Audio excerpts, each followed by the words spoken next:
Non-stop talk about Ashton Jeanty not leaving the field. Of course he'll get spelled. Mike Washington is a fantastic handcuff. You need to cuff him if you can.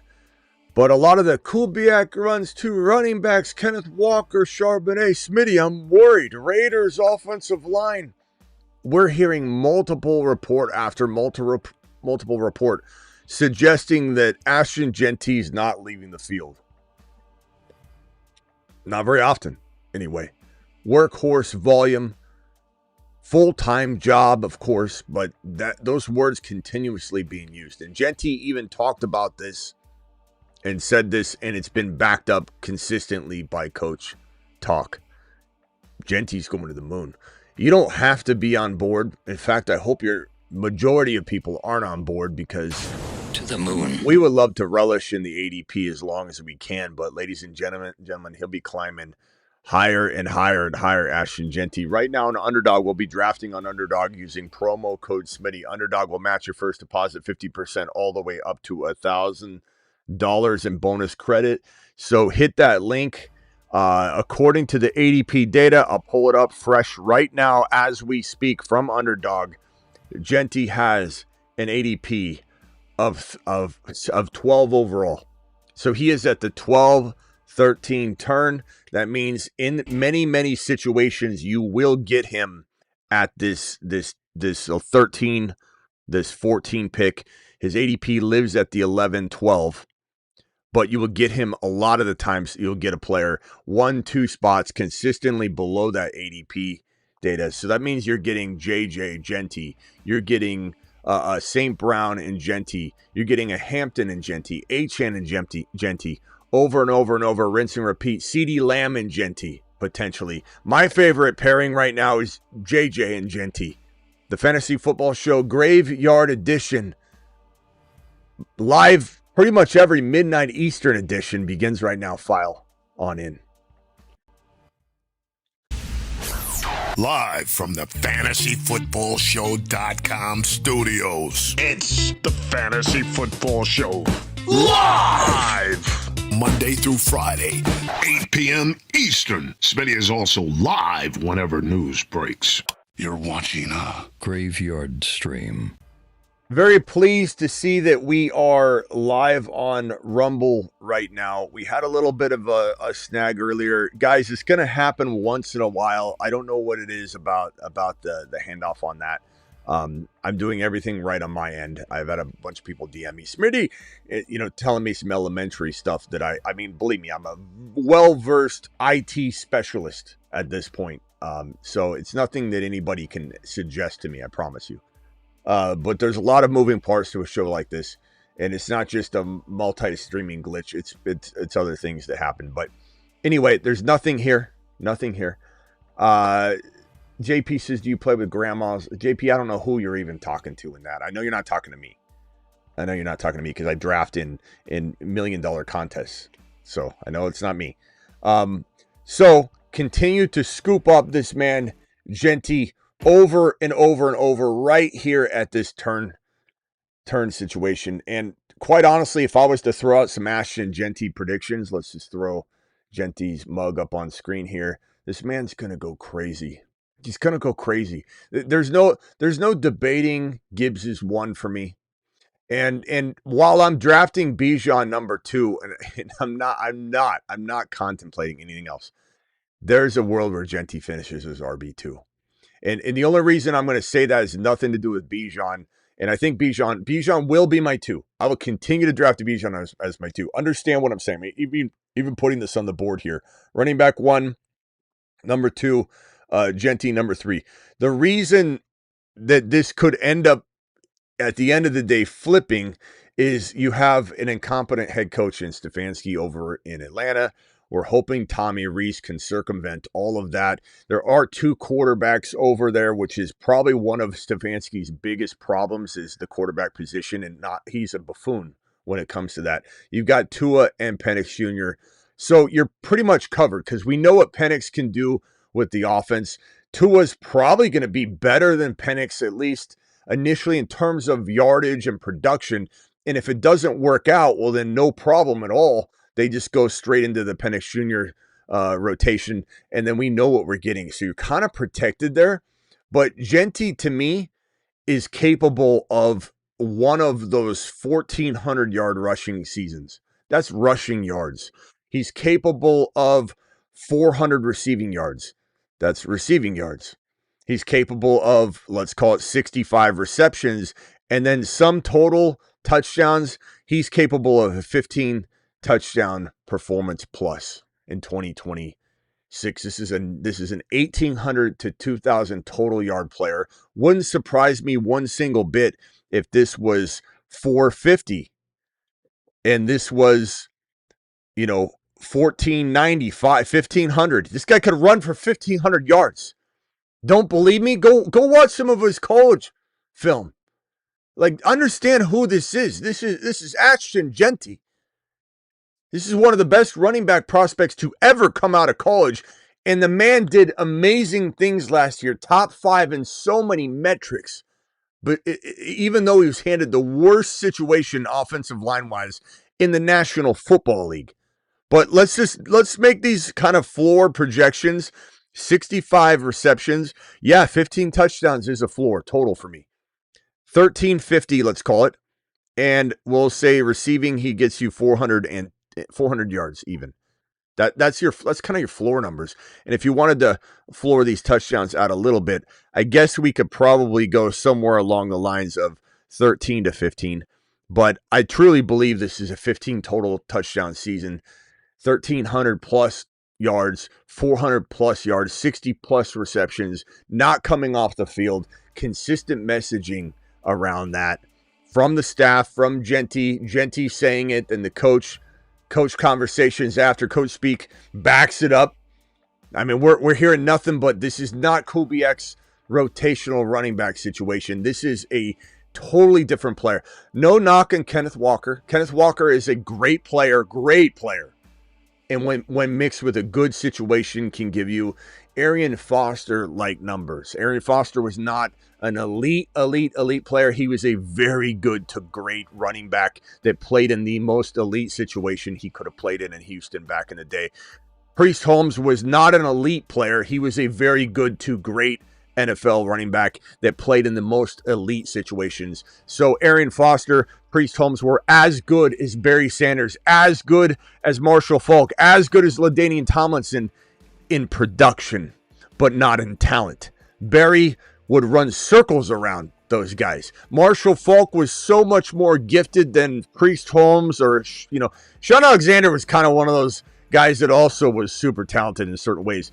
But those guys that lived at the 1-2 running back category, they don't hold a candle to Marshall Faulk, LaDainian Tomlinson, Barry Sanders. But fantasy production doesn't rely upon just the talent. It is a marriage between the situation and the player. And sometimes the player could be great, not elite, but great, and produce as good a numbers as Tomlinson.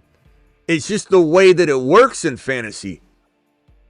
This guy right here, Jeanty, is a phenom, a elite talent, as elite as they come.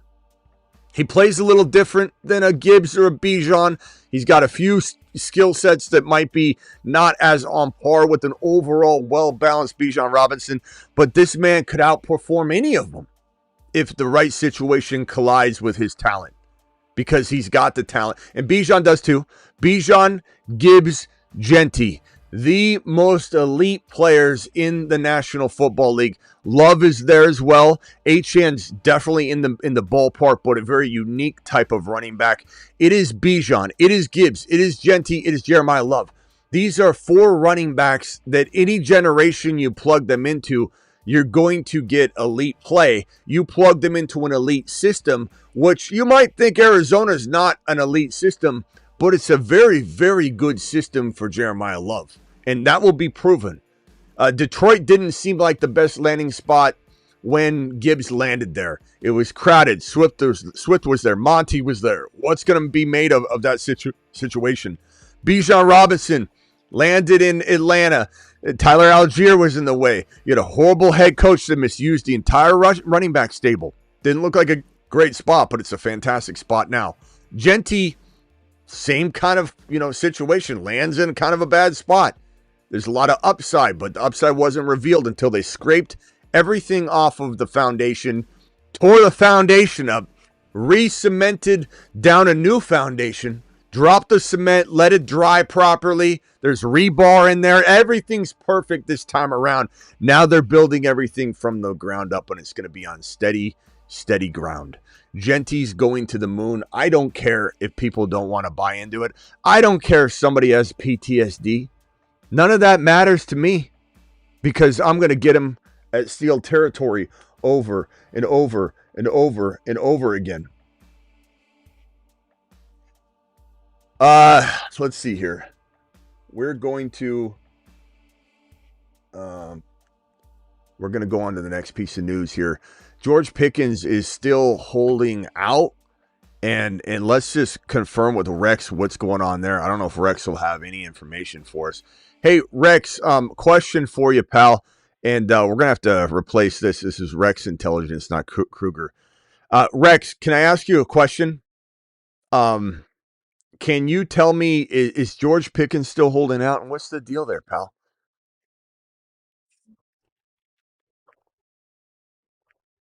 No, he's not holding out. George Pickens signed his 1-year, $27. Yeah, well, not holding out, but not showing up. I mean, is what I'm trying to get at. Is he? Where is he at? I heard he's a no-show.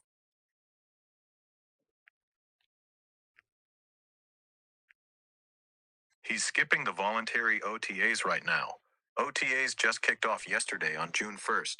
Reports confirm he wasn't there, which isn't a huge shock since it's all voluntary. He doesn't have to show up until mandatory minicamp starts June 16th.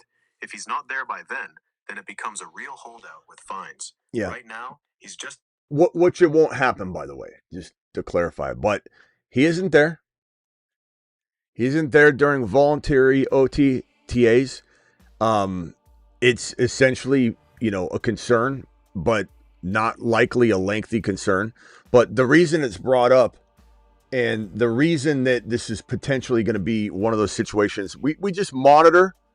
We monitor the situation because this man, Drake London, just signed a massive extension, $100 million guaranteed. Where's my Drake London graphic when I need it? Where are you, Drakey? Where are you, my boy? I don't know where my London graphic is. There it is. $100 million guaranteed, $35 million per season, just over JJ's. And you got a lot of other players showing up to voluntary team activities, and Pickens isn't, and that is a problem.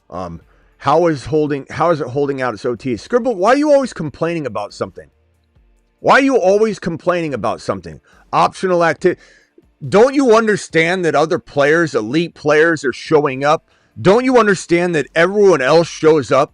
That if Pickens isn't, you know what? Put him in timeout for 30 minutes, whatever. I'm just sick and tired of your negativity, bro. In the middle of explaining it. Why you always distract me, Scribbles? Keep doing it. See what happens. If you want to be here. I mean, it's consistently negative. I'm in the middle of explaining it, and it is a big deal, Scribbles. It is a very big deal. Because he's not there. He's unhappy. He just watched Drake London get a $100 million guaranteed extension. And he's not showing up. He's doing what he can to essentially kind of hold out. And he'll show up when it counts. You think he wants to get fined? No, he doesn't.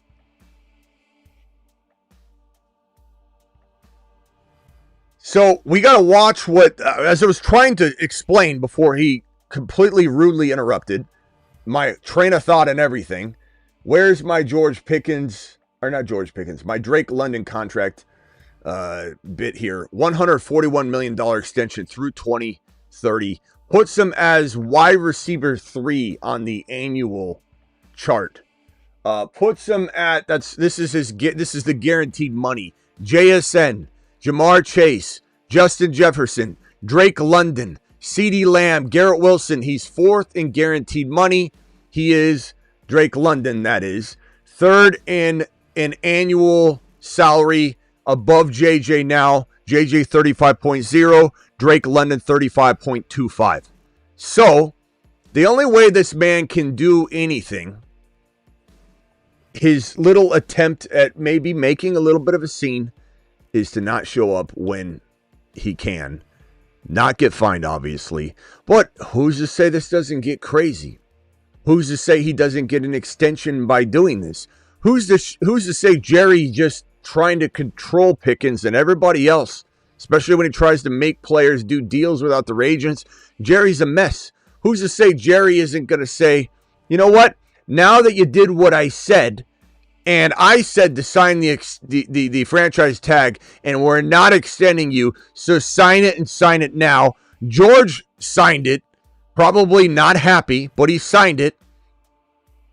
And now maybe Jerry comes in and says, that's exactly what I wanted, to control you in the situation. Now let's talk about your contract again. And this money that London gets, which let me put it on screen here, is again a $30.25 million annual deal. This is per year. And then it is $100 million guaranteed. Now we have a baseline, essentially. Let me get rid of these three monsters on screen. We have a baseline, essentially. This is for London, to give Pickens and say, Pickens, you're probably not getting what London did. Maybe you will get $30 million. The $30 million doesn't really matter at the end of the day. It's really this. Is it going to be $90 to $100 million? If they get to this number, he signed. Because London just set the stage. If Pickens gets $100 million guaranteed, he will sign. Now, could the Cowboys sign him before week 1? Yes. Could they sign him after week 1? Yes. Is there a really good chance that Jerry lets him play an entirely elite season without signing him to a contract extension? Probably not. Jerry's going to step in at some time and go, I've seen enough. Here's your deal. But will Pickens say, no. I want 40 now. Look at how good I'm playing. Maybe, maybe not. It's certainly possible that this guy tries to play hardball. The only problem is Pickens is getting right now the franchise tag of roughly $29 million in whatever. This will probably go, if I had to guess now, it's not calculated yet. It'll be $30 to $31 million in 2027 when he gets tagged again by Jerry. If they end up getting to the offseason without an extension. So Jerry, now this is before you tag someone twice, it ends up adding an extra amount on there, a surcharge, if you will. So the tag is more expensive to do twice in a row, but it's still not going to be anywhere near, the commitment level. Even if, let's say, Pickens is going to sign $35 million now, just like JJ, just like London. Let's just say he was going to get $35 million. The tag next year probably will be closer to 35 than it is 29. But, and again, it'll get recalculated later, but it won't be 35. And even if it was 35, let's just say, for craps and giggles, the tag was 35 mil. Well, you're not committing 4 years. You're not committing $100 million, essentially 3 years of it, to Pickens. You're only giving it to him in one shot. And so that's what the advantage is of the tag. And to be honest, I mean, these players, they act like they're all upset about it, but who's getting mad for 1 year's of work, even at this today's tag, $29 million? Is Pickens really, really a victim here? Not really. Not really. Because not only this, as I've said before, Pickens could actually do well. Because if Pickens is getting, let's say he's going to get $34 million, and let's say he's going to get $90 million guaranteed right now. If he signed this is what he gets. $34 million a year, $90 million. If he doesn't, he gets $29 million. Let's say he gets the same exact deal. It doesn't even go up, and it most certainly will be worth more next year if he plays even remotely the same. Then he gets the additional $90 million. So would you rather have $120 million, which is what Pickens will get if he can replicate and then get this deal next year and add this onto the front end? Would you rather $20 million guaranteed or $90 million guaranteed? The only difference is he has to stay healthy in order to get that $100 million guaranteed deal, or $90 million guaranteed deal. So at the end of the day, if he goes crazy, explodes, he can get that $29 million on top of what he's already likely to get. So that is that news right there in the Pickens, like, bluffing a holdout saga. He signed his franchise tag. Again, he's under contract, but he is presenting as if it's a holdout. You know, we know what it is. We know he's showing up, but he's presenting things like, hey, not happy, not there, not reporting yet. So yes, it is technically speaking a holdout for those complaining in the chat about the news today. Okay, and then next up, we were going to talk briefly. There's a lot of rumors, obviously, about Aaron Donald coming back.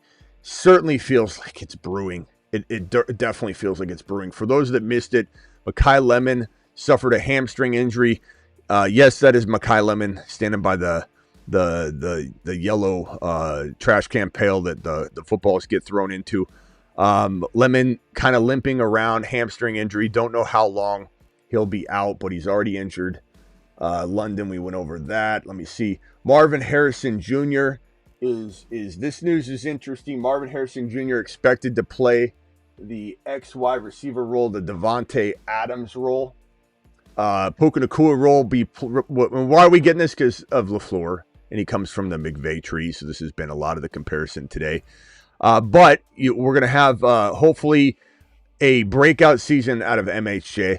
MHJ talked about his season, talked about how he had a really disappointing, rookie year to an extent, but is excited about the future. And I got to admit, I'm excited about MHJ. I'm excited about the Cardinals to a degree. This is not some sort of Cardinal fandom either. This is just an objective look at this offense, which we've talked about consistently all offseason, as people like to rip it apart and act like it's a trash offense, act like it can't move the football down the field, act like Jeremiah Love's in a bad situation. Look at the weapons that are on this team. Yes, we're a little worried about how committed they are to the facilitator in chief that is capable of getting the football to all of these weapons, because Brissett has proven that he can do that. So anybody that says that, Brissett's not good, he's older, doesn't matter. This is the facilitator that you need. What team has these? There are very few teams, if any, that have this amount of weaponry. You look at Kyle Pitts and Bijan, then you got Drake London. So that's pretty damn good. You got Chase Brown, Jamar Chase, and T. Higgins and Joe Burrow. Like, obviously, that's the best, one of the best. We got the pancake stacks. They're all right here. You got Stafford. You got Stafford, Nacua, Adams. You got May, Hendy, AJB, Mahomes, Walker, Rice. I said the Bengal boys already. But this is kind of like a because the quarterback situations are all very secure right here. This is the one that's kind of like inverted to a degree. The talent is there. Brissett is a proven facilitator that is capable of getting the football to all of these weapons. He proved it last year. He was a top 5-6 quarterback every game that he went onto the field. The man, Brissett, broke the NFL completion record in a game. This guy can throw for 400 yards in his sleep. And this talent, this amazing talent right here, this group of four, this quad right here in MHJ Wilson, Love, McBride, is such a gauntlet of awesomeness that does need to be fed. You need Brissett in there. You don't need a third-round rookie, and he's practicing with the third team, so I don't expect that to be any sort of like surprise weird week one. He's so far away. Minshew's doing pretty solid right now, as this man's wanting a new contract, pulling a semi George Pickens type of maneuver, right? Wanting a new contract. What's he going to do? How far is he going to push this thing? Probably not far at all, because Minshew's gaining ground. Now, I will say, I feel really, really good about Minshew. And no, I don't want Minshew to start all year. When's the last time Minshew took over for a whole season and gave you the confidence walking into a next season? Like, no one's expecting that. But knowing that Minshew and Brissett could rotate through if one got hurt for a few, there's firepower here. There's an ability to get all of these weapons the ball. Kind of excited about the Cardinals And I think people just don't see it coming. And I do. I think a lot of you do too. And we're going to relish in the glory that is this Arizona Cardinals group of skill position players, because they're going to be playing from behind and a lot of points are going to be scored. A lot of yards will be had. And Wilson's lining up in the Puka Nacua role, according to LaFleur, coming from the McVay coaching tree. MHJ's lining up as the Devontae Adams role. And really, he's going to try and implement a very similar system. Whether he's successful or not is another thing. Hires Nathaniel Hackett as the offensive coordinator, but don't worry, he's not calling plays. LaFleur's calling plays, but it is a concern that Hackett's even involved to get his messy hands on this running back situation at all. But Love is so good. There's no way LaFleur would let Nathaniel Hackett mess up the running back rotation on any level. So don't worry about that. But look at this group of skill position players. The way people talk about the Arizona Cardinals is disgusting because they don't give it any props or respect that it deserves. The other pieces of news here: Herbert's going to rest his arm for a day, so he'll take the day off to rest his arm, focus on his footwork and all that. Not a big surprise, guys. It's early, it's early. Ashton Jeanty had talked about that. Aaron Donald, we talked about this. According to this is a new report though.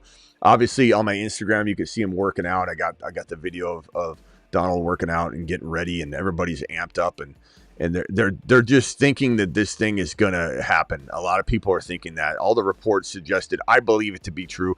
I think that the only thing that could step in the way of Donald coming back would be that fire isn't there. But he said to multiple people, and he's been posting videos that says ready, #ready. The video that he posted on this was like "come back" or whatever the hell it was, the music is consistent. And then this new report. So Pat McAfee, the old report, Pat McAfee texted Aaron Donald and said, "Are you coming back?" And he says, "I'm just trying to see if I can spark that fire and get ready." NFL insider Jordan Schultz said that former Rams DT Aaron Donald told him that returning to the NFL is a possibility, and that he's trying to find that fire. And let me just tell you something. Luis, thank you for gifting the membership over on the Rumble. Appreciate you. I'm glad we're back on Rumble right now. Felt a little bit uneasy not having both streams going at the same time, or both channels going at the same time on the 8 p.m. show. It's going to happen once in a while. If it ever does, just jump over to YouTube. I fully believe that he's coming back. I think this opportunity is far too great to pass up. The championship going through LA, like it's just a magical, it's a match made in heaven. It's set up beautifully. The Super Bowl going through LA, Aaron Donald coming back, Myles Garrett on the roster, the defense to the moon. Where does everybody rank the defense from a 0 or from a 0 to 10, 10 being the best in the league? Where does everybody rank this defense now? So go ahead and throw a number and tell me, actually tell me the number it was, then tell me the number it is after. Let's go. Let's see. So what it was and what it is after, not after Donald, but after the trade. Let's see. Give me a before and after. 9.2, 10. John says number 3. Okay, John. 8.7, 9, and now 9.5, 8.1 to 9.2. Now that's some of you were saying that as if Donald's not on the roster, let's say. If they get Garrett and Donald paired up together, can someone give me the new number? Jose says 10. Maha says 3, now 1. I don't know what some of you are dropping. Browns D. 10 plus 8, then 4. Some of you guys I can't even take seriously. Okay. Well, we'll talk about it on the phone line. But I think this is happening. Multiple people reaching out to him. The same answer every time, that he's going to see if he can rekindle that fire. Here's the report on MHJ. LaFleur saying MHJ will play the Devontae Adams role, the team's ex-receiver. It's going to be exciting to see MHJ. I think MHJ is going to have a bounce-back year. Here's the report that Wilson will be playing that Puka Nacua role, closer to the core of the offense. This right here, Drake London, we said that already, 141 million. This is a report here, another report here. This is Jordan Schultz. This is another report that talks about exactly what was said. I texted Aaron Donald about coming out of retirement and playing for the Rams alongside Myles Garrett. I'm for sure flirting with the idea. Hell of an opportunity with the Super Bowl in SoFi this year. If I could find the fire, it's a possibility. So it's consistent messaging coming out of the Donald camp, coming from him specifically too. And it's consistent. Everybody's reached out. The message hasn't changed. He's saying it's totally a possibility. He's talking about Garrett. He's talking about SoFi. He's talking about all the things that everybody's been throwing out there. None of it's been fabricated. This isn't clickbait. This isn't, it's just, people trying to get clicks and views. And no, this is happening. If he can, in fact, come to the determination that he still can play. And as far as the fire comes, the fire is going to be there. Myles Garrett, I mean, look, you're going to be amped about it. This isn't SoFi. Like, we know that the fire, that's not a problem.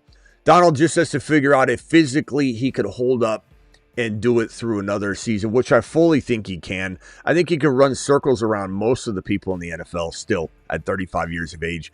I know he can. 35, look, it's different. Being a running back, 35, not going to happen. Being a wide receiver, it gets harder. In his position, with the way he operates, how wonderful shape he stayed in, defensive side of the ball, this is a possibility. And honestly, I think that the Rams are already, even if Donald doesn't come back, they're already the favorite to probably win the Super Bowl. I'm not saying that injuries can't happen, but they're locked in. I think even the biggest hater would say they're likely to win the Super Bowl. If things don't end up happening that tear that thing down. Like a Stafford injury, for example. That would be a devastating but would they trade for somebody? What would they do? They wouldn't lean on a rookie. So something would have to bend. They'd have to figure out some sort of trade. And I think they would. I think they fully would figure out how to get it done. Let's open the phone lines. Dial in. Call into the show. Call into the show.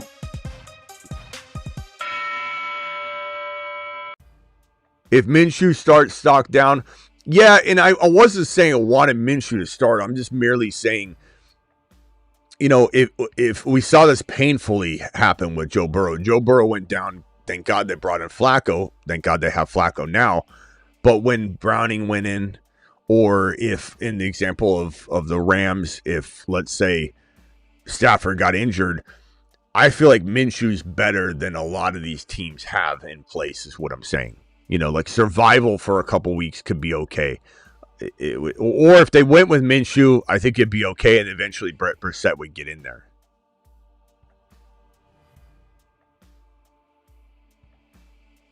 Okay.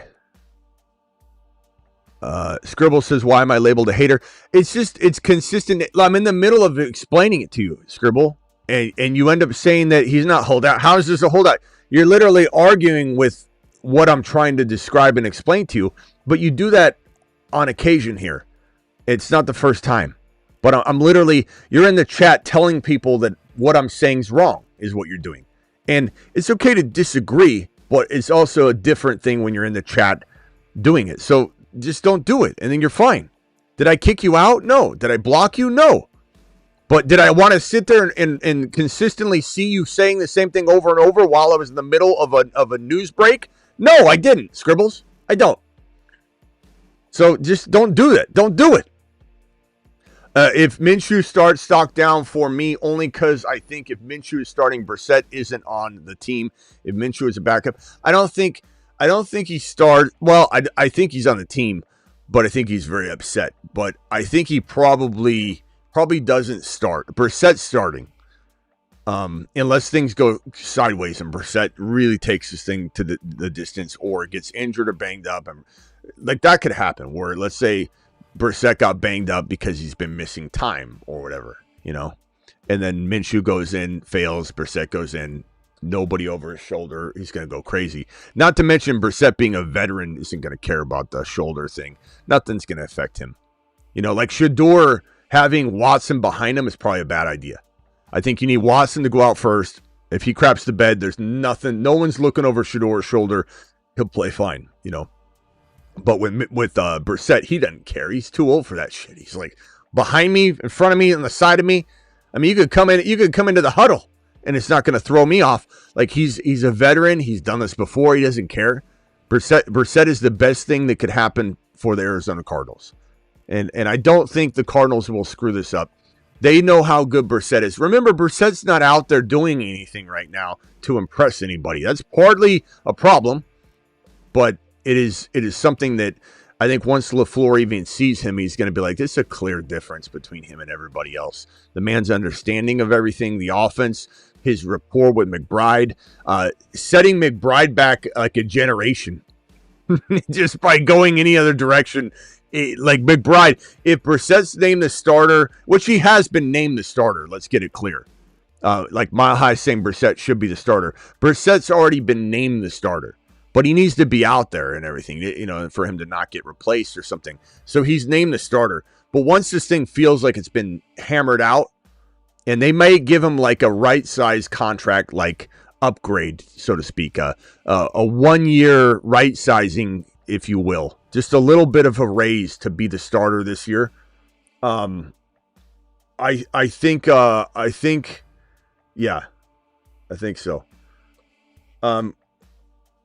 Go ahead and dial in if you want to get in on the show. No, not intentional. Scribbles, here we go. Scribbles, let me do this for you. I'm going to send Scribbles to the moon.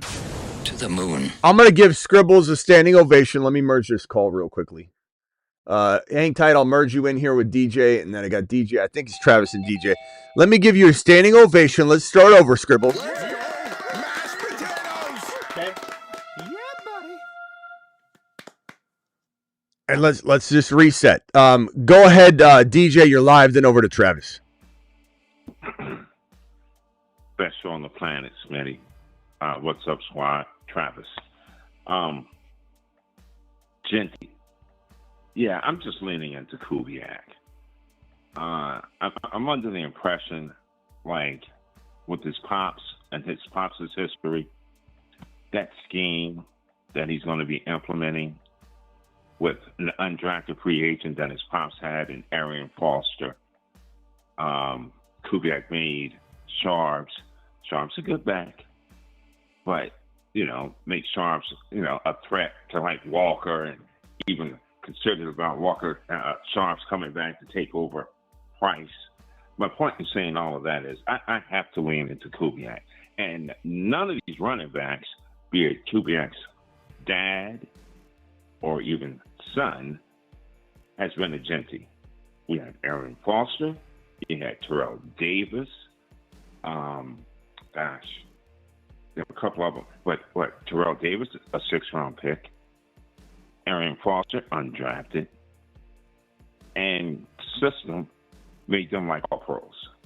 Terrell Davis, a Hall of Famer. So I'm leaning to that. One other thing. The Cards. And Brissett.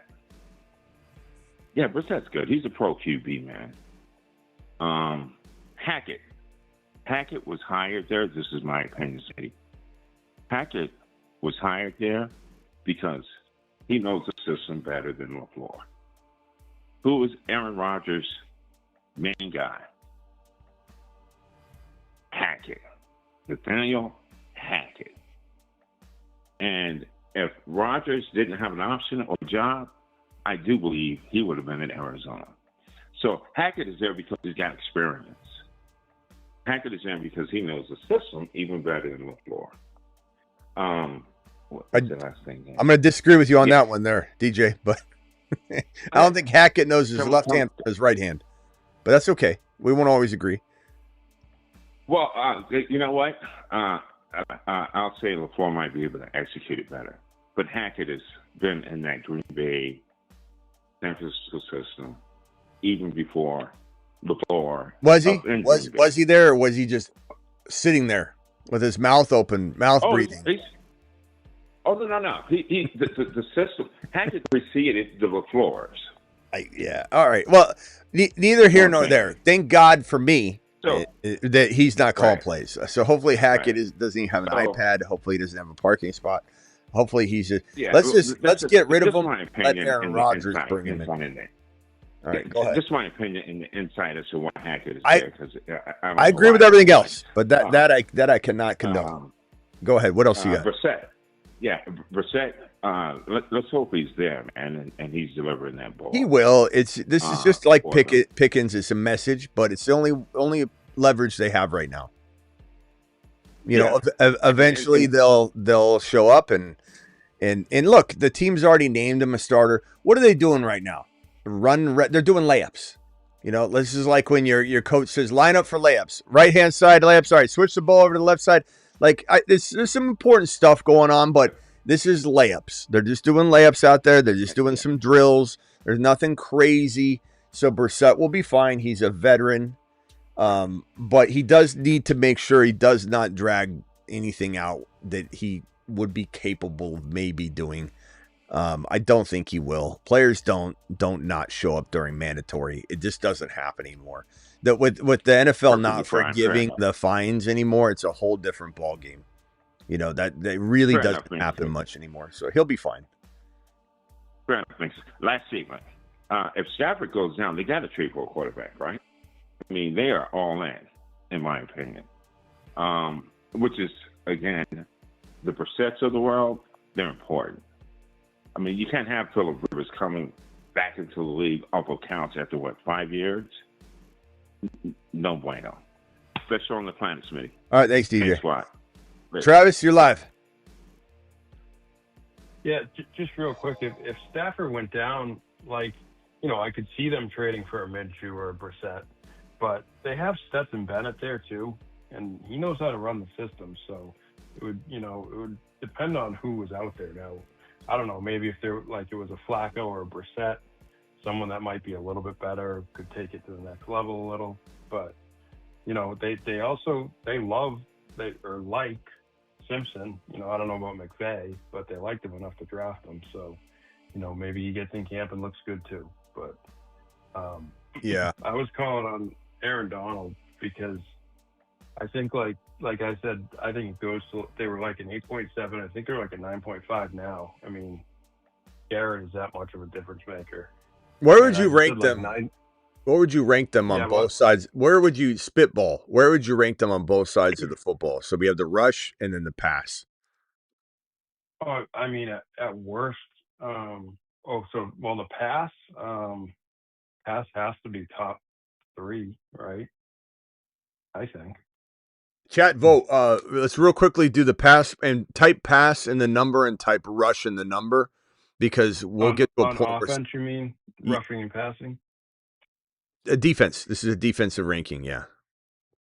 Oh, defensively. Yeah. Okay. I thought you were saying both. No, we're talking about. Rushing, probably 1. I mean, you get Myles Garrett, and you're probably top 3 or 5 anyway. Like 1 or 2. I mean, especially if Donald comes back there, 1. Like, guys, rank in the chat and put rush or pass, because some of you will be voting so much later than like the minute from now. I won't be able to tell what you're referring to. So put rush number, pass number, defensive rank in the National Football League. And I guess assume that you're getting Donald with this rank. So assume Donald is back. Where do they rank against the rush? Where do they rank against the pass? I'm very, very curious. What did you say against the rush? 1? Yeah, if Donald's there. If Donald's there. Okay. And passing defense? I mean, the rush that will help. Are we talking NFL or NFC or just NFC? Just in terms of total NFL. Total NFL. I mean, they're easily probably top 6 or 7, maybe top 5. So I don't know, call it 5, I guess, just because of how help they brought McDuffie in. Well, I don't think McDuffie's necessarily a top 5 corner. And then, a top 10. The thing you got to keep in mind is the compounding that this does. If the rush is that much better, the whole overall defense is just going to get better. So hard to say. I don't think they can crack into the top 3, but that's just me. They were an orange lit matchup on my board, and I haven't adjusted it yet because I've been mulling it over. But they're definitely like a dark orange, not yet red matchup before the acquisition. So my whole schedule is going to change, which is going to adjust everything. And then anybody that has, so they're probably, would you consider them a red matchup top 5? And so in both, yeah. So one, and then what? Pass. I mean, 5 to 7. I'd probably call it 5 or 6, but some people might call it higher. But I think the combination of it, is going to make it really tough, especially because with the rush. Like, that's just going to mess with quarterback so much. Yeah. And with Donald back, like, the thing I was calling to say was with Donald back, he's going to have certain assignments, and he doesn't have to. He's not the primary rusher. Myles Garrett is. So he's going to get in where he fits in, and he's going to be dominant wherever they put him in. And he won't come back if he doesn't think he can be. Everybody's He's in not like going to come back to play like a small role. He'll have a role to play, but it won't be something where he's just hanging on coattails. It looks like majority of everything's around 4 to 7 for pass, and then rush. We've got kind of an average of like around 2 to 3 to 4. Rush 3, rush top 2, pass 5, pass 6, pass 5 to 7. So everyone's kind of ranking like a 1 to 2 and a 4 to 7, I'd say on average. That's the vote. Mine would be, I don't know, man. I might go 1 and 4 or 5. That might be my rank. Yeah, that's fair. So we got to look at the schedule and I got to redo it all tonight. It'll definitely change some things. It won't be that hard of an update either. So it'll just be about 10 minutes worth of crunching for me, and I'll get it all set up, and the whole thing runs itself. It's just I need to make an initial adjustment, pre week 1 adjustment to everything, and then it trickles out through the entire heat map schedule. But yeah, that's kind of where I'm at right now. Guys, let's jump into an Underdog promo code Smitty. Hit this link right here. The link's pinned in the live chat. On the count of, let's see here, count of 5. Click on the puppy 2. 5, 4, 3, 2, 1. Underdog will match your first deposit 50% all the way up to $1,000 on Underdog in bonus credit. Kiko dropping a $20 super chat. Puppy 2 loads quick because they just dropped this contest relatively soon. People are jumping in like crazy. So hit that link. Kiko, $20 super chat. Kiko to the mother freaking moon. Let's go! Mashed potatoes! Yeah, buddy. See what Kiko's saying here.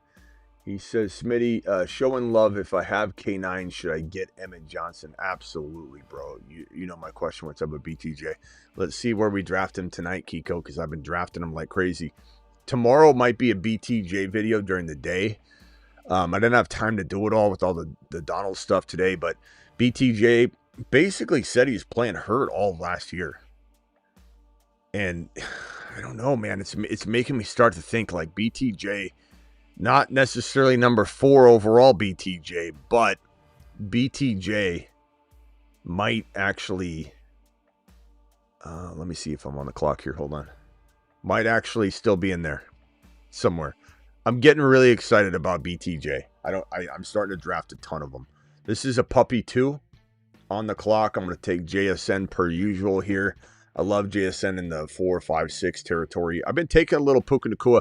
I probably should have taken Puka on this one just because of the Rams build. I could have maybe tried to get Adams, and man, I should have did it. I should have just did it. I wish I could go back on that. That would have been fun tonight to build a Rams crew. I'll do that later. That sucks. Is BTJ ADP going up? Not really, man. It's like, what Travis, 6th round still? 7th? Where's he at? Probably somewhere around that. BTJ, what you got to do? BTJ. According to the Puppy 2 suggested rank, Hammer dropping nothing against London. Let's see. Hammer time. Let me drop this Hammer time. Thank you, Hammer. Appreciate the super chat. It's Hammer time. Mashed potatoes. Hammer time. What was it? 50 what? 64.5.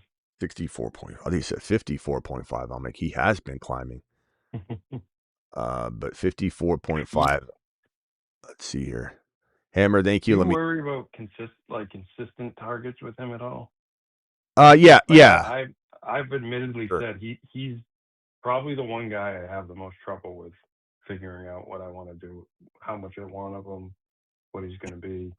Hammer says nothing against London, but seems a bit rich. I believe Pickens gets a long-term deal done. I do too. I think they will sign him to a long-term deal. I do disagree that London's is not too rich because it's $35 million. I guess technically speaking, the third highest paid. I could see how you think that without improving it yet. I would say rich in terms of we haven't seen him deliver consistency. Do I think that's all his fault? No. But one could argue until he proves it, you can't pay it. And other players maybe deserve it more. I could get behind that thinking, but I do believe it's in there. I do think he's got to stay healthy. I think London could be one of those players that it never happens for, though. There's that small part of me that worries. But for the most part, I'm pretty much man, this is tough with you guys sniping like this. Dang it. I don't know if I like doing this. Brock Bowers and no running back in the first 2 rounds. I never like my team when I do this because the running backs. But let's see if we can figure it out. This is definitely a problem I want to solve instead of just avoiding it. So JSN and Bowers, let's see what we can cook up at RB. Part of me does feel a little bit worried about London ever coming to fruition. The full London that we know and love. But I do think it's like the talent is for sure there. The situation is not the greatest, but it could be worse, but it's not the greatest. So that's why I'm Gibbs over Bijan this year. It's not because I don't think Bijan's better than Gibbs. I think they're both equally different. But I think Gibbs is in an amazing situation. Bijan's in we hope, still very good volume-based situation that isn't hampered by bad coaching and bad decision making and a bad head coach that can't figure out his quarterback room. And I know Tommy Reese is in charge of most of it, but we saw Stefanski get in the way in Cleveland for how long last year? The entire time. Man, you guys are just sniping like crazy. Come on, man. You're taking Buka so early, bro. Top of round 3. What are you doing? I'm scared. Let's go 0 running back. We haven't gone 0 running back in a while. Let's go JSN, Brock Bowers, and Josh Allen. I mean, I literally have maybe the best player at every position so far. Can't be wrong.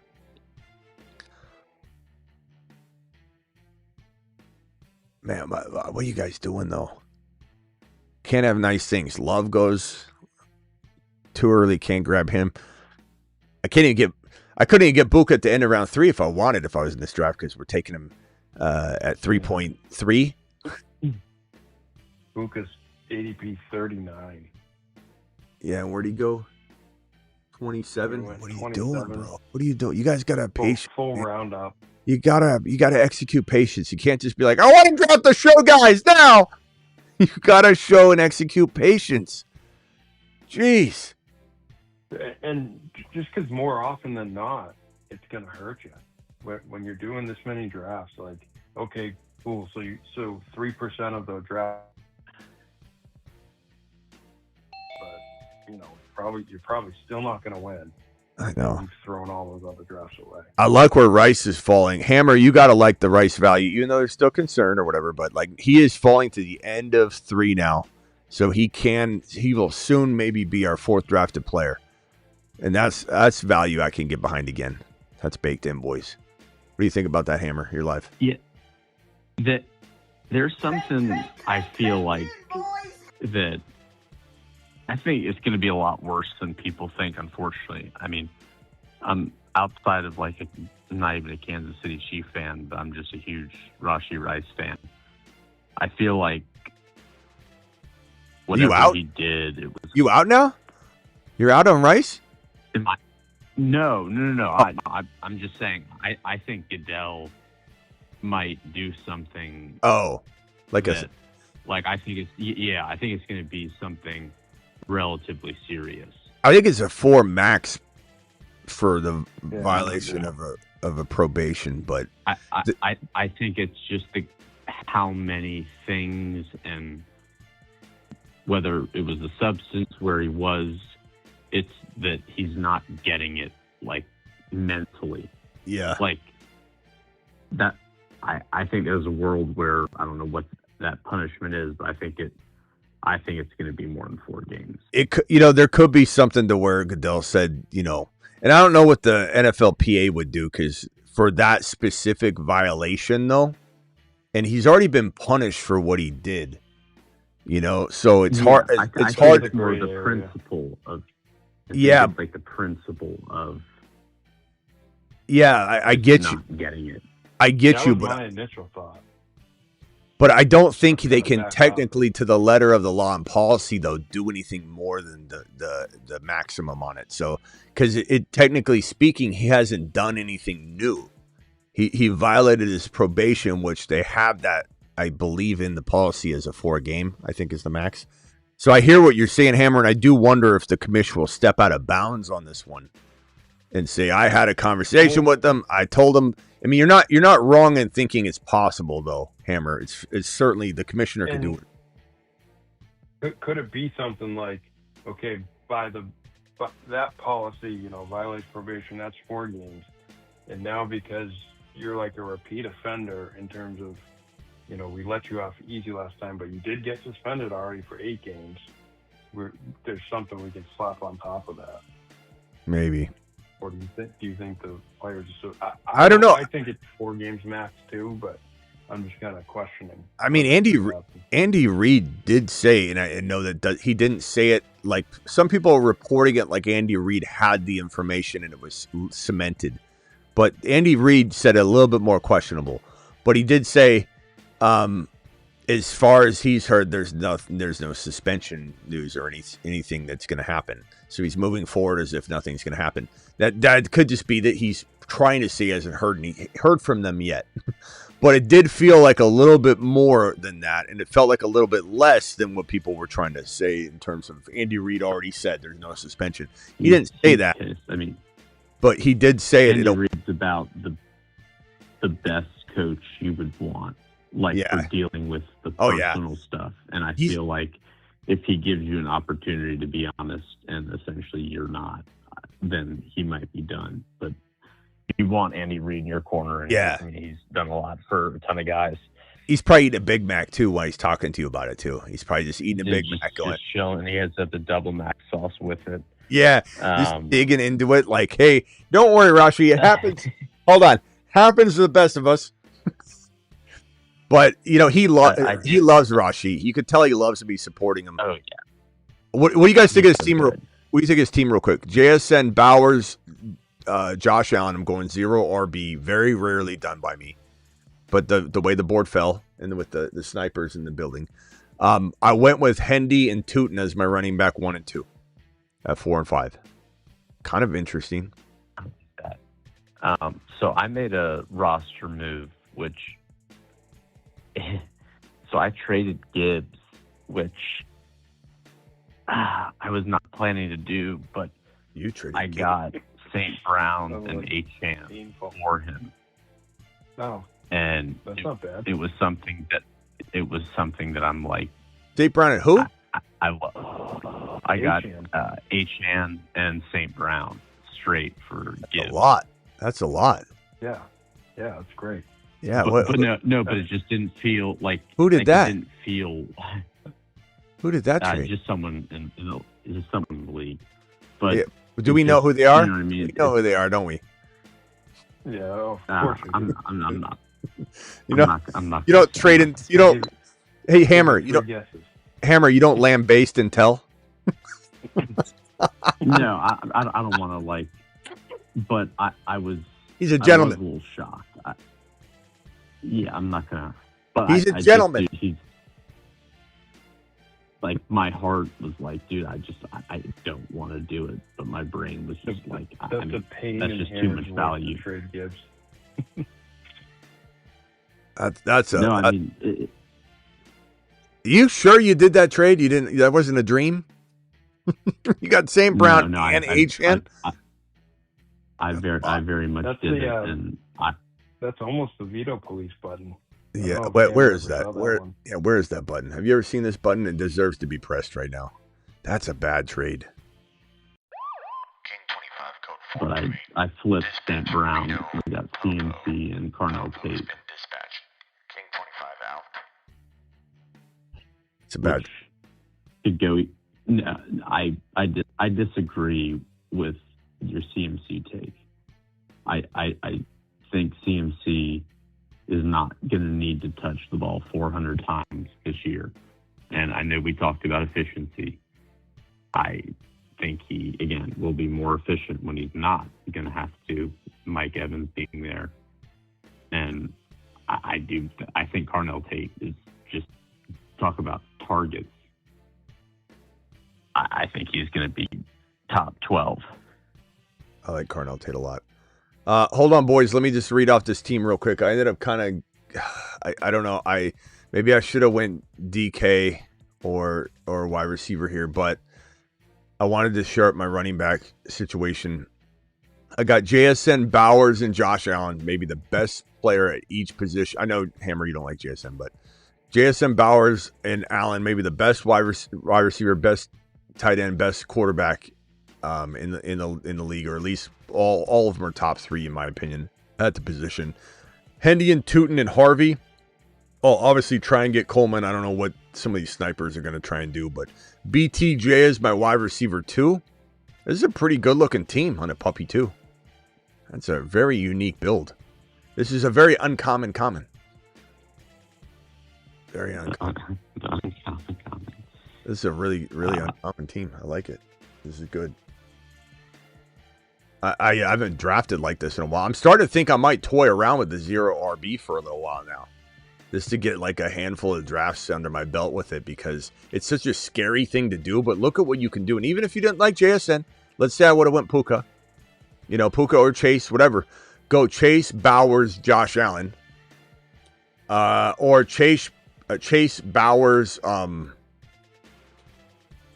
or I guess you could go Chase. How about Chase how about Chase, Pickens, and McBride? Like that would have been a good one to try here. Chase and Pickens, this guy had, and then you go McBride instead of reaching for Buka a round and a half or whatever you did. And then here you get May down here with AJ. Or no, what did I say? Pickens? Dak. You could go Chase, AJB, and McBride too, and then get Drake May. I might try a bunch of 0 RB moves. I like this. This is feeling pretty good. But none guy got swiped for me, of course. Although I don't know what I could go. I could go RB here. I might need to go wide receiver. Let's see who's there. Man, you guys are just taking everybody. I don't even like the receivers that are left. This is going to maybe be problematic here. What about Worthy? Worthy's not bad. Casey Concepcion, but I don't know. I might wait to see if he falls. Man. Worthy ain't horrible. I think he'll actually have like 900 total yards and like six touchdowns, 7 touchdowns. Maybe 150 rushing and then like 800 something receiving. It's like 950 total. He'll be depending on Rice. I mean, Rice is, significant time. I mean, obviously Walker and Kelsey, but I mean, I guess Worthy's number 1. But I mean, obviously he's not a 1, but still, I mean, flexing. Am I wrong to like Worthy more with Rice in the lineup? No, absolutely. I don't think so. No. I mean, you're right. I think he's much better when Rashee Rice is on the field. You got two different answers. Yeah. Win Gainwell. So I got Hendy, Tootin, Harvey, Gainwell. I'll try and get Coleman. And then I've got BTJ Worthy, JSN. I got Bowers. I got Allen. This is kind of a cool team. It's weird. By week 3, it might not even look like a 0 RB lineup. I know. Tootin and Hendy pop off. I know. And if Hendy takes a little while, I think Harvey, Coleman, Tootin, Gainwell. I mean, it could hold up. And remember, and I think with this particular contest, let me go look at the rules real quickly. Every contest is a little different sometimes. Let's see, round 1. After round 1, the top 2 teams. Okay. Oh, no, hold on. Tournament will consist of, so round 1 is the regular season, essentially. So the top 2 teams. So only 2 teams will advance. So I just have to be 1 or 2. I don't have to be 1. So that's kind of the way that you look at this. Nobody should ever be looking at, Hammer, I don't know if I've explained this to you either, and I'm sure you already kind of know this, but it's nice to hear and just gives you a different perspective. But nobody should be looking at, I'm facing 200,000 people. You're never facing 200,000 people. You're really only weeks 1 through 14 facing 12 people. And you just have to be top 2 in that. Then when you go to the next round, you usually, depends on the contest, get regrouped with 12 new people, and you're just going up against 12 people. And then whether it's 1 or 2 that advance, then you go up. Sometimes it's like 16, 14, or 12. You're going up against those 16 or 12 people. And then when you finally make it to the final round, and I think I think this is your first year doing it, right, Hammer? You make it to the final round, and depending on the contest, there's about 200 people. And so it's you against 200 people. It's the only time you're ever facing more than that, like, small number. And it's whoever scores the most in the final week. And so it's really a mind freak when you think about it from the bigger perspective. But anybody that wins the $2 million Best Ball Mania you got to think of it like that. You're just trying to get to the next round. And then when you make it in Best Ball, there's like a group of 500 at the end. It's a bigger contest. But that's all you're trying to do is get into that final week of 500 people or whatever it is. It's as simple as it is if you break it down. For the Best Ball, I would think you would need, like, to win some sort of, like, volatility, like a T. Higgins type player where, like, you're not going to count on it. But any week, again, if Burrow's in, T could have 3 touchdowns. But you're not, like, he's not going to consistently put out numbers the week he hits. Well, so I don't know if I'm phrasing the question the right way. You are, but I would say this just as a point of clarification is that from the weeks 1 through 14, you're going to get Burrow. If Burrow gets hurt and you don't have a good backup quarterback, you're probably not going anywhere. But you're going to have your players step up for the most part in most of these weeks. When you get to week 15, 16, and 17, that's why the playoff matchups are so important in the correlation, the game correlations. Did somebody just take Diggs? No. Do I take Diggs or Coker? Coker or Diggs? Coker. Diggs. Divided. You guys are divided. All right, hold on a second. Let me answer this call. Rock out. 1 second. Mute yourself. I'll be right with you. Rock out. Okay, so for the most part, what I was trying to say, Hammer, is that, like, Burrow, you're not having to worry about will Burrow step up or not over the course of the 14 weeks. He only has to get you into the top 2 of your group of 12. So for the most part, it is just that kind of thinking. It's like my main guys are going to get me in. I'm not really counting on anything else. Of course, you need to back up things a little bit. Like Coker might step into your wide receiver 3 role if, let's say, your wide receiver 3 that you drafted busted or got injured. So you have to kind of try your best to get pieces to fit in. But for the most part, your team's going to be good enough to go or it's not going to be. There's no, like, in between, like flirting with a bad team making it or something. It's not. But when you get into week 15, 16, and 17, that's when you have to be really smart with your draft and say that, okay, week 15, Brock Purdy faces, he has the easiest matchup in the league.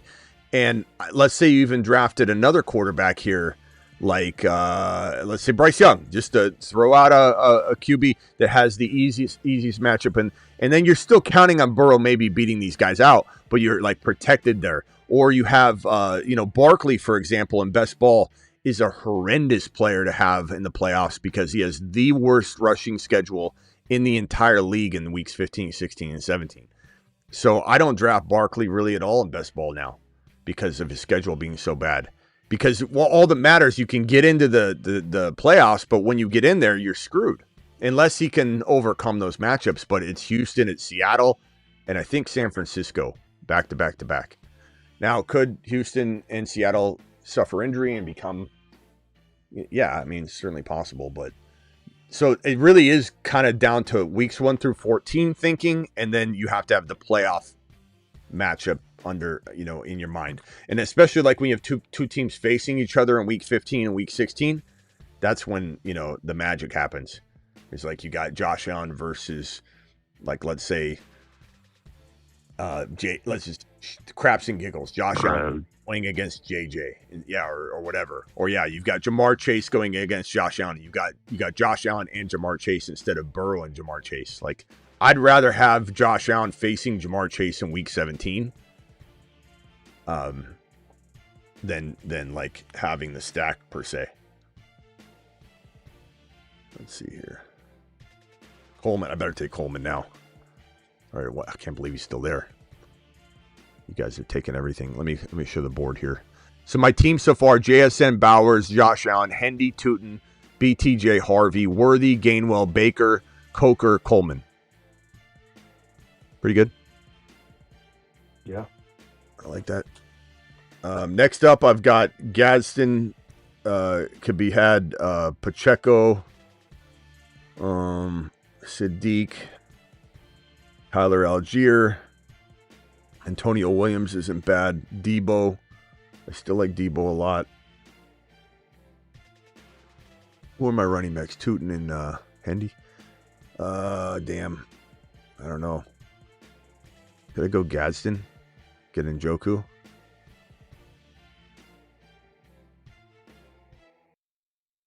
Let's do that.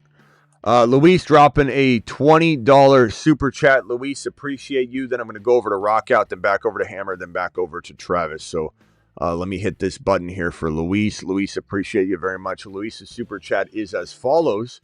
He says, wait, the puppy is back. Yes, it's if you go to NFL and you scroll to the very back, it's the last one. I don't know why they put it at the end. Shelly and DJ to the moon. Prayers up for Daniel. Keep your head up. Scribbles says Luis. Luis, appreciate you dropping the super chat. All right, rock out. What do you hear? What do you say? And then back over to Hammer. Yeah, I gave you my turbo squad. Sure, rock out. Let me hear your team. All right, quarterback Jane Daniels, Murray, running back Achan, Kyron Williams, Harvey, wide receiver Jefferson, Evans, Moore, KC, and Kraft so far. Okay, I don't mind that. How you like this squad, rock out? I'm kind of tempted to do 0 RB a couple more times. Hendy. I mean, hey, Hammer, you can try this 0 RB with who are 2 running backs you would draft? Judkins. You could try it with Judkins. You could definitely get the Bronco guys like I did.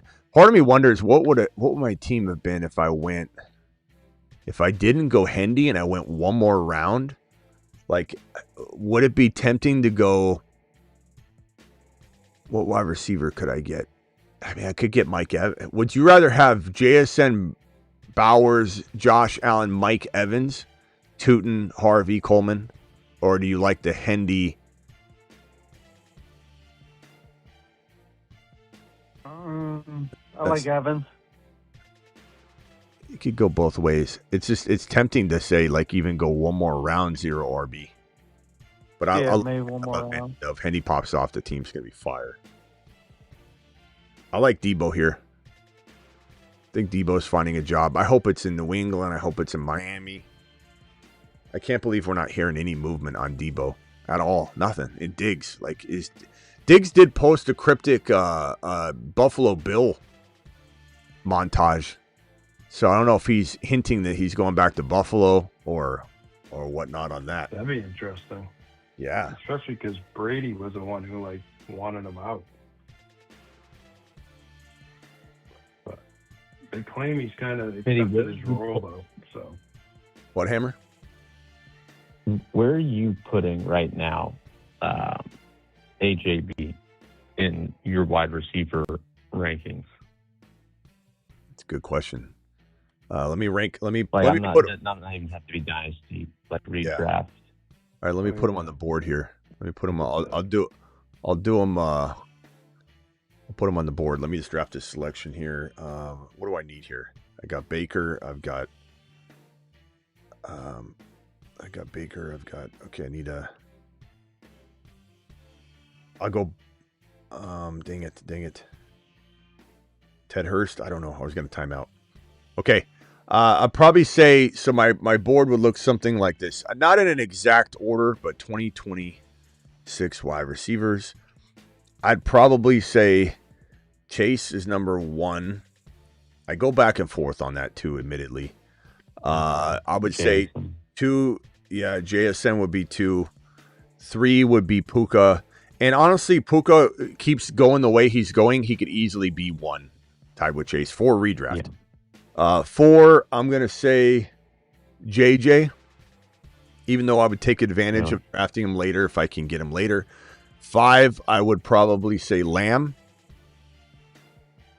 And I may change this as I go. St. Brown probably next. St. Brown. St. B. I want to put Neighbors here, but you can't right now. You just got to wait and see.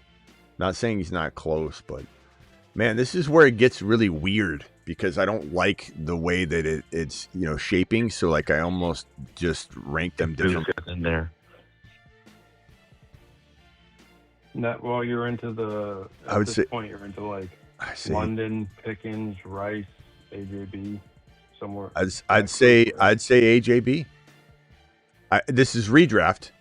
I'm going to say Pickens next. Yeah. I'm going to say London after that. Where's Rice fall? Nico. I might move it around as I go. I'm kind of spitballing it here. Buka's not here yet because I'm not ranking Buka. If I'm trying to predict how they finish, I'll use arrows to kind of show you where that would happen. So Buka will put 12, but Buka has the capability of being as good as this AJB Pickens London Nico territory, but I'm ranking him here because I can, and everybody else should as well, except for the guy that drafted Buka in the top of round 3 in this draft. 11. Take Neighbors and Rice out, I guess. Maybe just. I can't take him out though. I know you can't, but I'll probably say Rice here. I'm gonna say, God, I can't believe how low I'm ranking Neighbors, but you almost have to. So Neighbors 13. I still think I'd take him over Ladd. I think. I would. That could change. 14 would be, and again, I'm spitballing here. You get to a lot. Ziggy, show me the driveway. What the hell's in my driveway? Olave, Tyson, Tate, Garrett Wilson.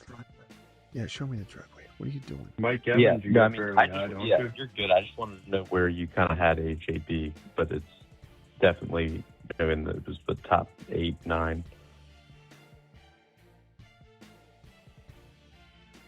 Yeah, I'd definitely say he's in there. Ladd's in this territory.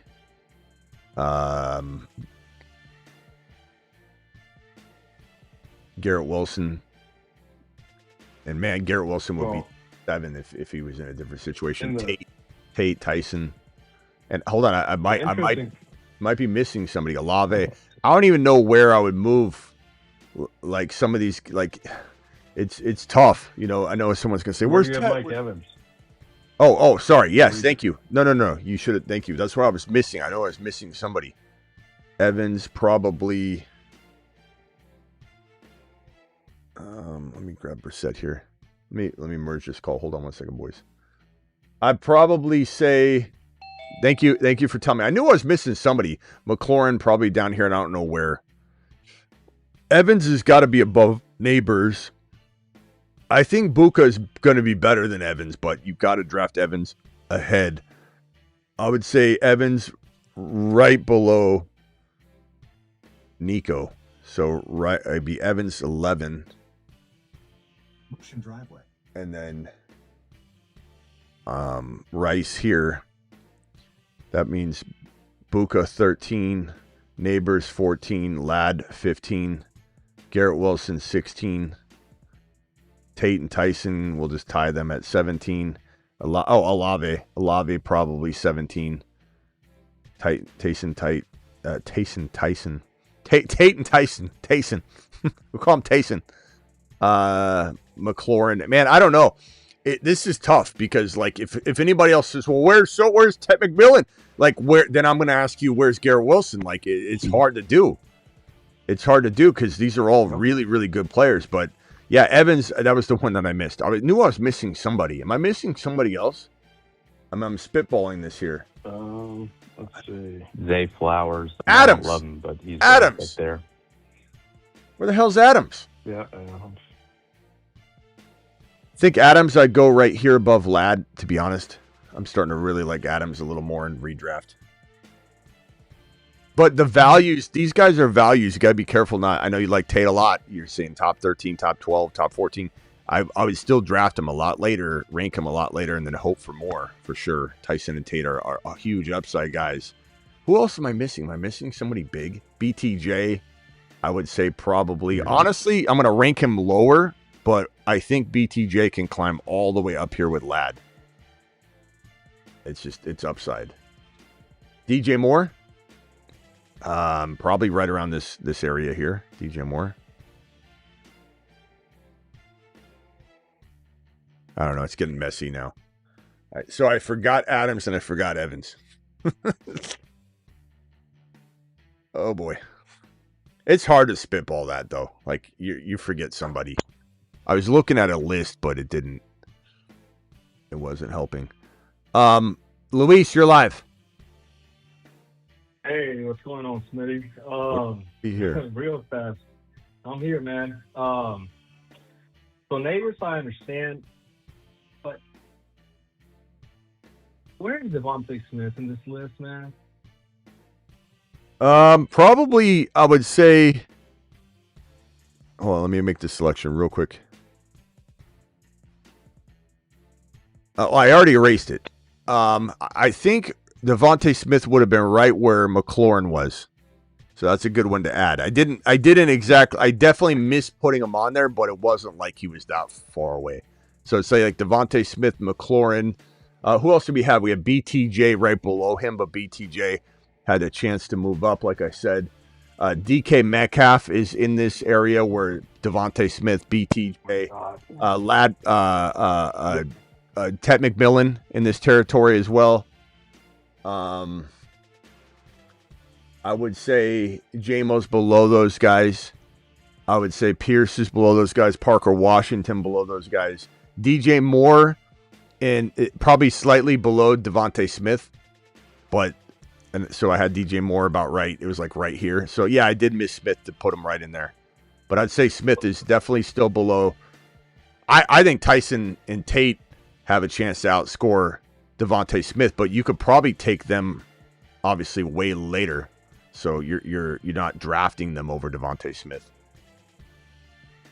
For sure. So MHJ. That, I didn't have MHJ. Smith is Wilson is better than MHJ, but so you're saying Devontae Smith is below DK Metcalf? No, I said DK's down there. I have it right here. DK's okay. BTJ, Tet, DK. He's down in the BTJ, Tet McMillan, D Smith, Tet McMillan, DJ Moore, Flowers, MHJ. Oh, So Devontae Smith, potentially without Lemon, with a rookie tight end and an old tight end, and basically nothing really going on with a potent offense, it's not worthy of even being in the top 12. No. Okay. No, well, just because if it's that bad around him, then he's just going to get double coverage and everything's over the top on him. Or maybe he might get. He's better off with him healthy. Luis, answer this question. Answer this question honestly. How many leagues do you have Devontae Smith in? How many leagues? Because as of right now, it started with nothing. Now I'm in 3. I mean, the only 3 that I'm in. But, I can tell. It's gonna be 4. Well, no. The thing is, I was high on him before I even drafted him. I know, but I can tell. I can tell because a lot of people they'll argue till they're blue in the face about the players they have on their roster. But like the truth is, you have no argument against me having him where I have him. You have an argument to have him where you have him, but you sound really shocked, and a lot of people do. You're not alone. You sound really shocked that I don't like Devontae Smith as much as you do, and that's fine. But you have Jalen Hurts is a 2,900 to 3,100 passing quarterback that has maybe 18, 19, 20 passing touchdowns. You have a vacancy in A.J. Brown that isn't as big of a crater as you think because they barely used him right. You bring in Mekhi Lemon, you bring in Wicks, you bring in Hollywood Brown, you bring in Stowers. You're now going to 2 wide receiver sets probably more times than not, and you're going back to running the football like crazy. That is the game plan for the Philadelphia Eagles. I like the schedule. I like that Devontae Smith probably sees more targets, but he's now going to see number 1 corners. I could go on and on. Like your argument versus my argument, there's 2 sides to it for sure. But it is wild to me how many people just do not want to accept my Devontae Smith is not a top 12 wide receiver evaluation. Me having him next to DJ Moore or Ted McMillan or maybe Olave and have a guy like Tate or Tyson, one of the 2 could outscore him. Not drafting him ahead. Like it just drives people mad. Why? Because they own Devontae Smith. Never once has someone come to me that hasn't owned Devontae Smith and had a big problem with it. It's always people are like, I have this guy. I have him. Why don't you like him like I do, Smitty? For all the reasons I just said. But I appreciate the take. Go ahead. For sure. Yes, sir. So Tyler Shook can produce 2 top 10 wide receivers. But Jalen Hurts being more offensive vibe. Well, I mean, I'm just saying, Jalen Hurts, not only a Super Bowl winner, but somebody that can actually stand in the pocket. And, the rookie slump is a real thing. What's Jalen Hurts being a Super Bowl winner have anything to do with it?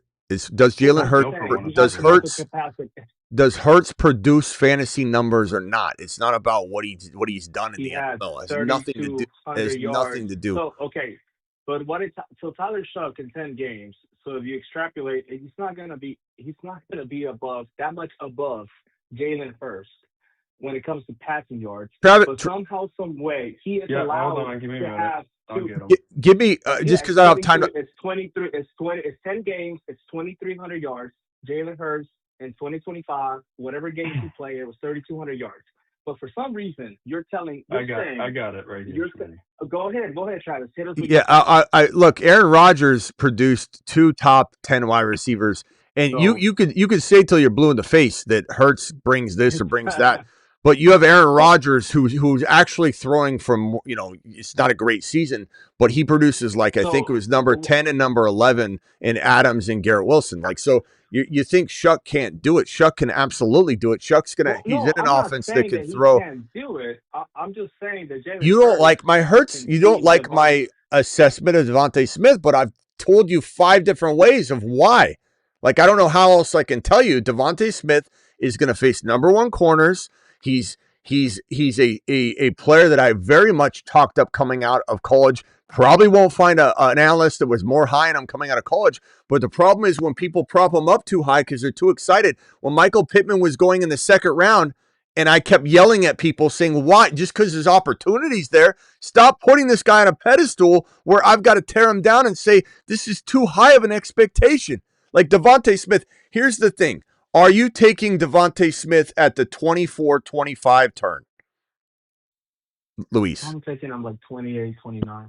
Because this is where his ADP is climbing. So there might be a nothing burger argument here. Because if you're not willing to take him where he's climbing, if I'm drafting 1, 2, 3, 4, 5, maybe not.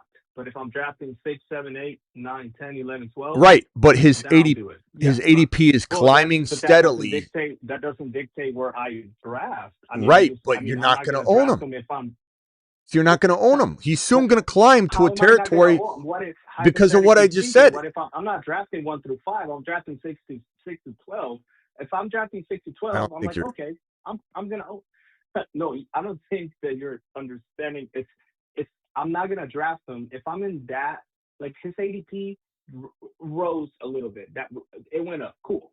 But if I'm drafting in the 6th, that means that my turn is gonna be the. He's not gonna be there. He's not gonna be there. And if he is, then great. But you're probably not gonna own him anymore. Is what is my whole point.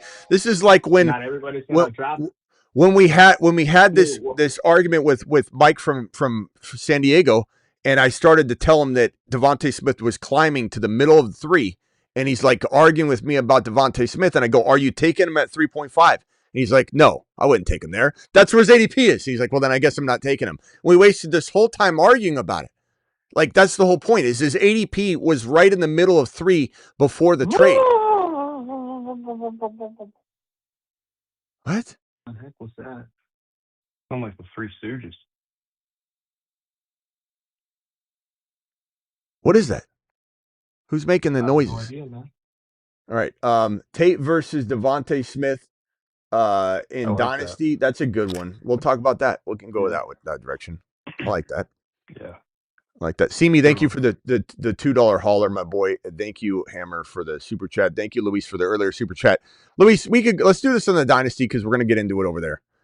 So let's just leave it for that because we're gonna get into the Dynasty. Somebody asked me where my Burden ranking was. Again, I spitballed it, guys. So Burden was probably left off. I should have put Burden a little higher than not having him listed, but Burden probably wouldn't have went any higher than where Devontae Smith was going. Devontae Smith, we had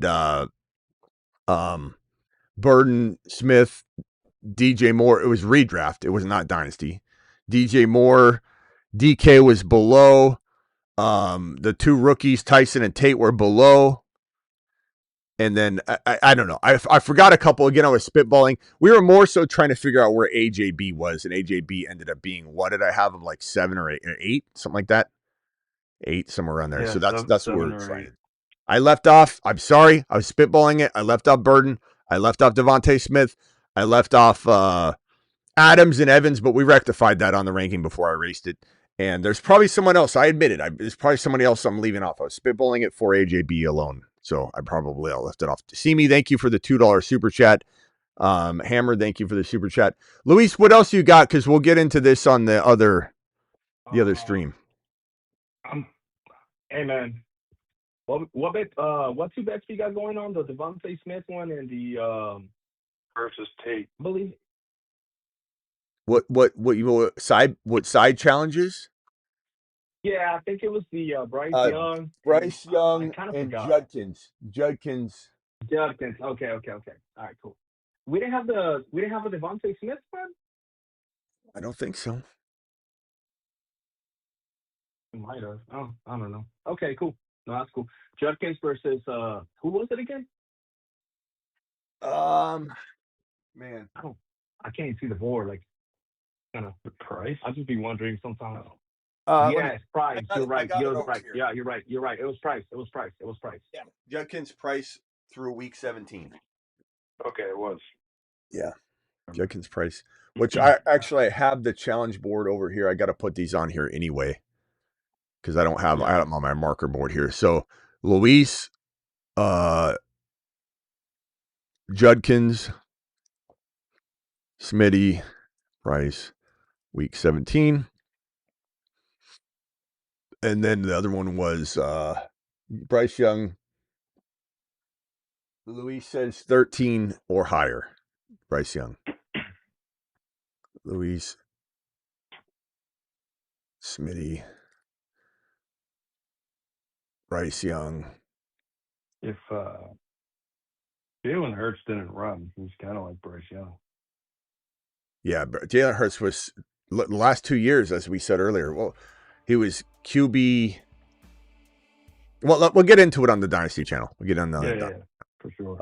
What else do we got here? We had another super chat. Husseini says, "Where's Burden and Rome on the list again?" I shouldn't have spitballed the list like that because I knew I was going to miss something. I thought I'll get it. I'll get it. But the top 20, 24 guys.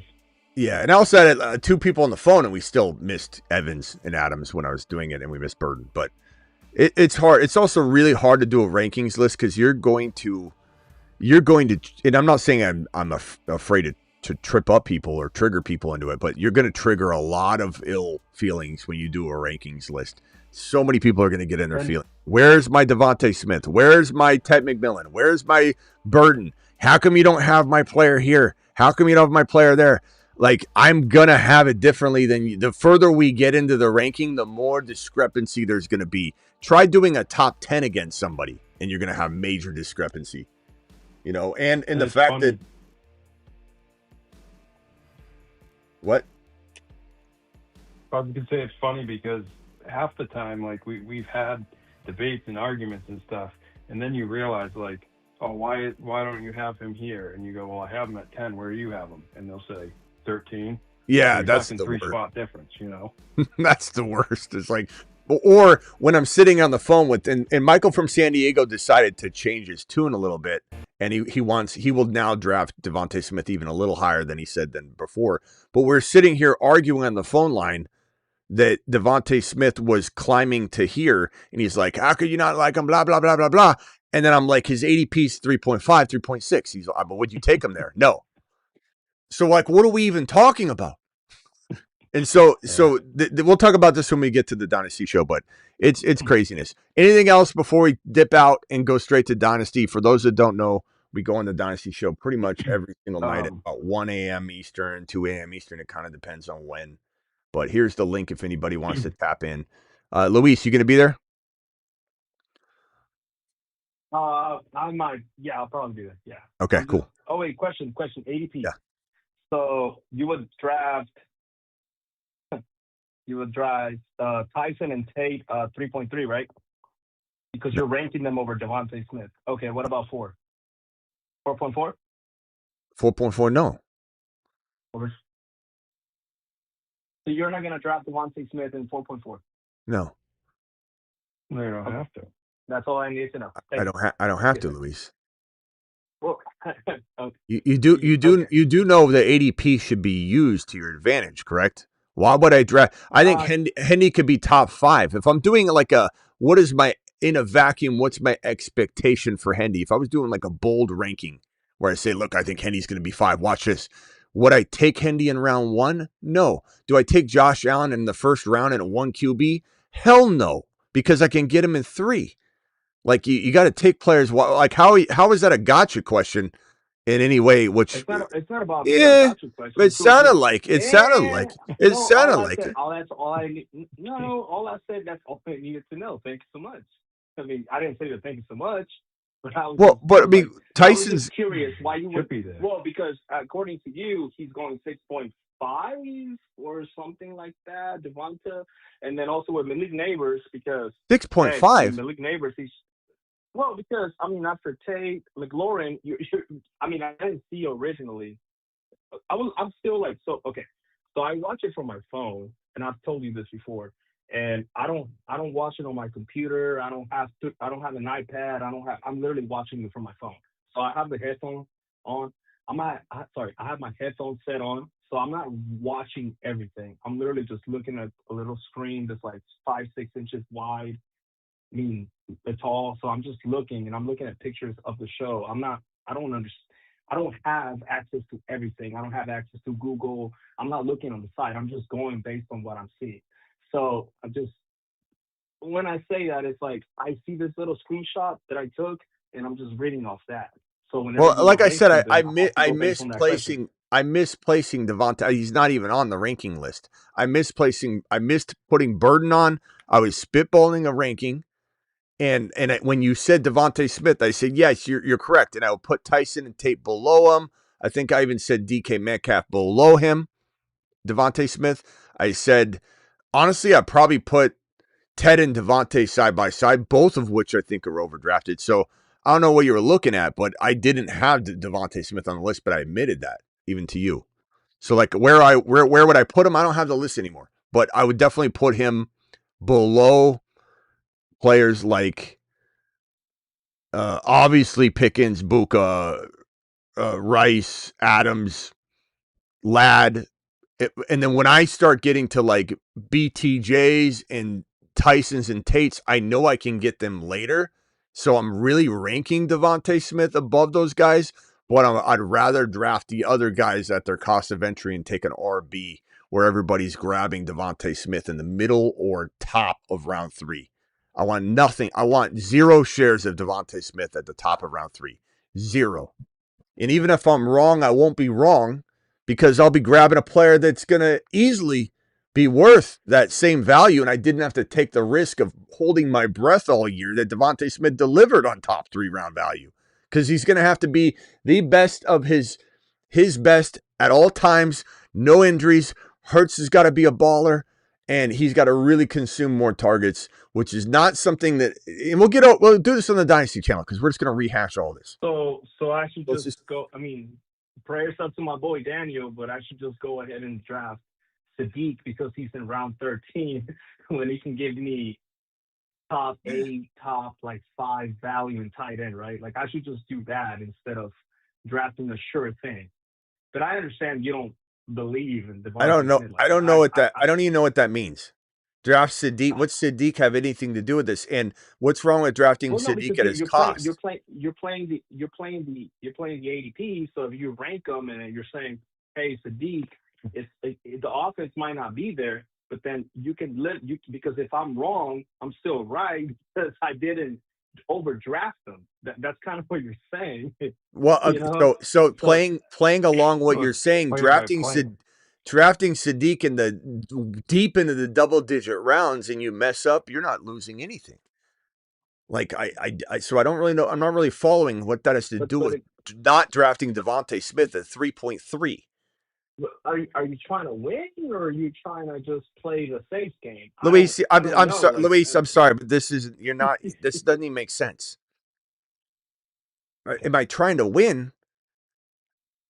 So what you think me not wanting to draft Devontae Smith at 3.3 because you think it's correct means that I don't want to win?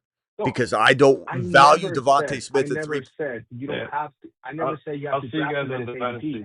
Okay. I'm just saying where are you going to rank him? Yes, sir. Where am I going to rank? Where am I going to rank who? Devontae Smith?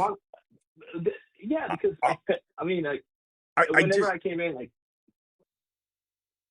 I mean, I don't rank him where everyone else ranks him, so I'm not going to draft him. I can't take him in the 3rd round. I refuse to. That doesn't mean anything relating to Sadiq. It doesn't mean anything relating to that I don't want to win, or if I wanted to win, I'd take him in the 3rd round. Like, I don't understand.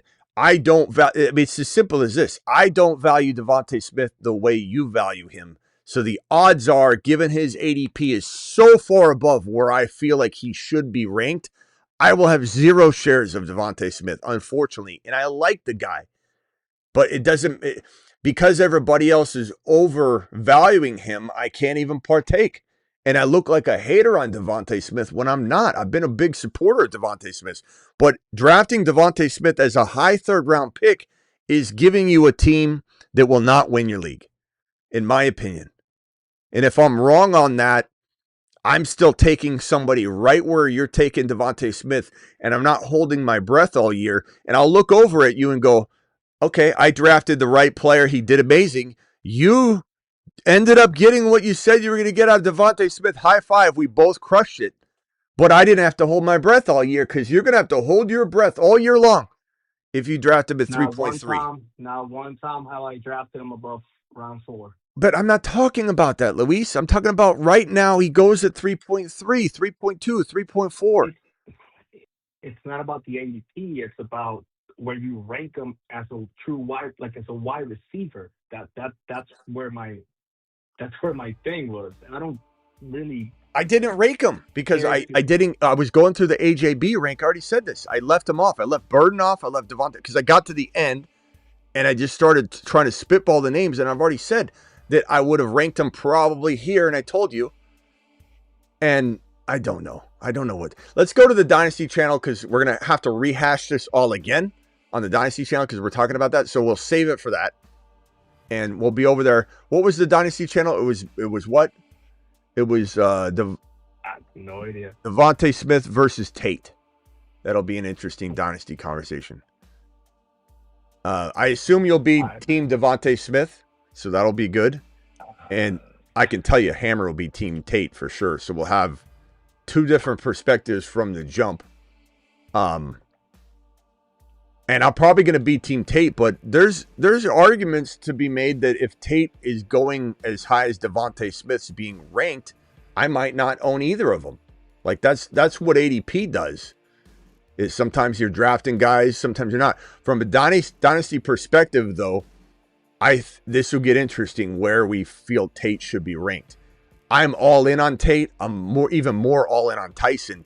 But where will they be going? Who are we valuing them against? Does somebody want Tate over Ibuka?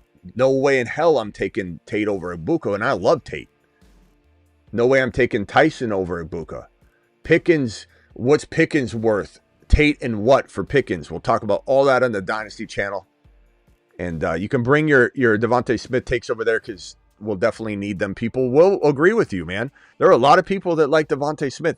You're not wrong in your thinking of liking him. And just because I disagree with the ADP and because I disagree with investing in Devontae Smith at the ADP doesn't, mean that you shouldn't hold strong to your conviction. Doesn't mean you're wrong. One of us will be wrong for sure at the end of the year. And that's kind of why we're talking about it. But I'm just not.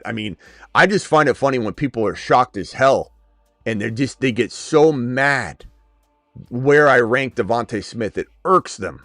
Like I could tell you were irked by it. You're like, let me get this straight, which is fine, Luis. I'm not mad. I'm not mad at you at all. It's a little curious take, man.